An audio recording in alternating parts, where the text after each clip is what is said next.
That's right, Gareth, a very complicated one indeed. So we are seeing that Telkom is saying that it's pleased with the outcomes of the data market inquiry, unlike MTN and Vodacom.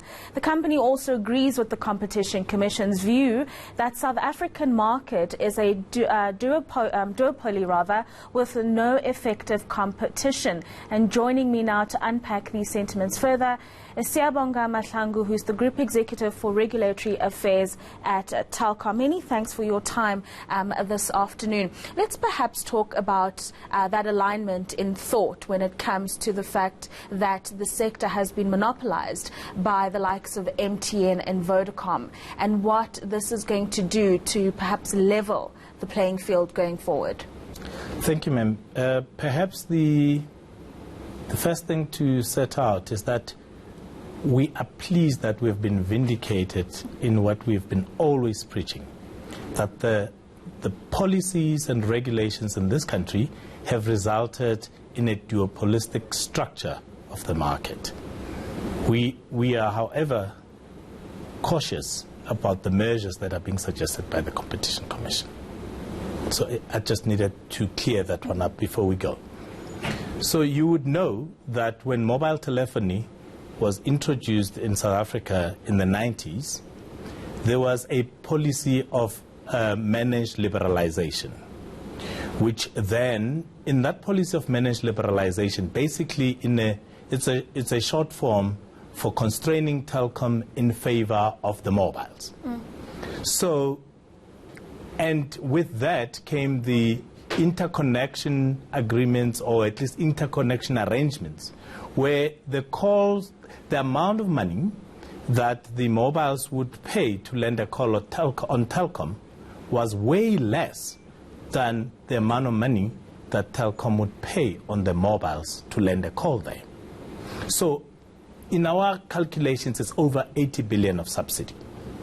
So what we are saying is that at the particular point, those policies resulted in competition, where Telkom was no longer the sole provider of communication services. But after that, none of the authorities, whether policy, regulation or legislation, then tried to maintain a certain level playing field to allow Telkom and the new mobiles to compete. All that happened was that then there was an addition of other players, Neotel, which is now Liquid, and then Cell C as the third cellular.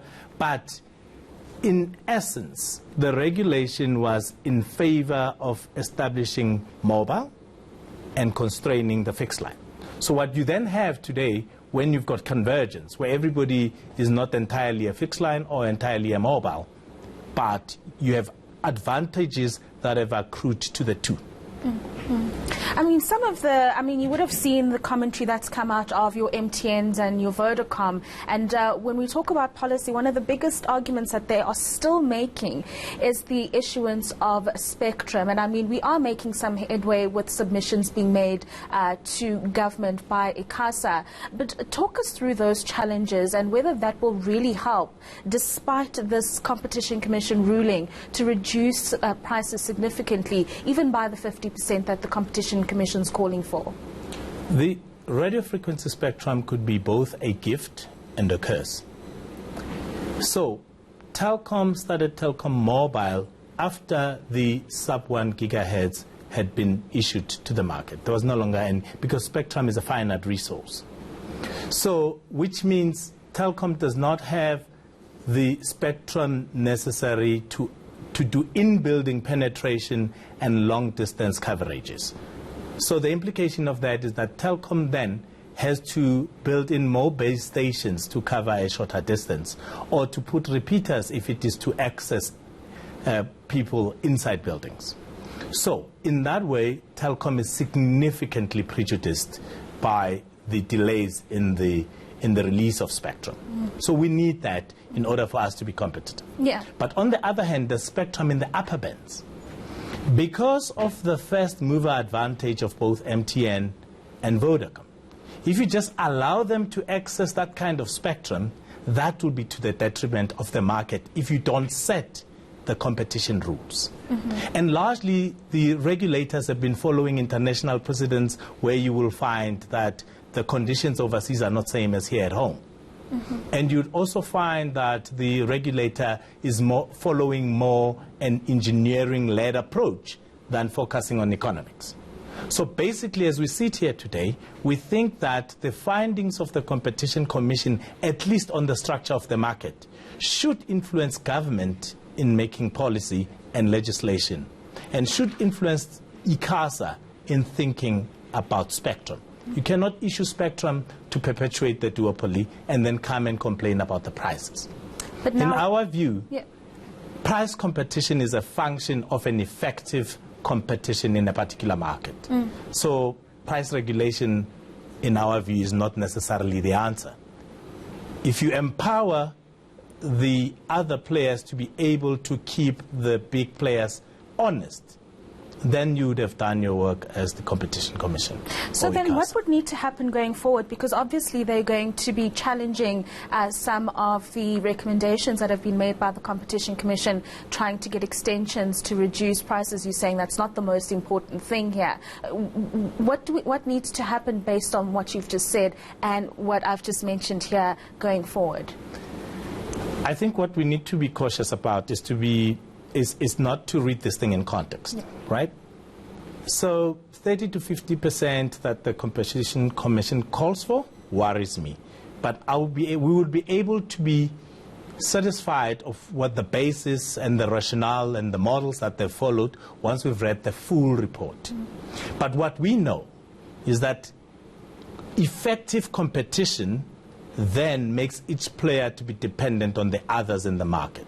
What they need as policy, regulation, and legislators, they should create a level playing field. Now that the Competition Commission has foregrounded the lack of competition in mobile, then we should know that when you're issuing spectrum, is it spectrum at all costs against competition? Are we going to rely on price regulation to deal with competition? Because what has happened right now, they've said there's ineffective competition, but the only remedy we have is regulating price. But we leave the skewed market as it is. So that's where the problem lies. In our view, if you enable competition, then you will have less to worry about when it comes to price, because you'll have price that reflects cost, price that reflects market reality, price that's related to the kind of investments that you have to make. Because what I'm worried about today is that if you are a teacher in government and you're about to retire next month, the government pension fund is invested in all the mobiles that we're talking about, right, in Cell C, Telkom, and Vodacom.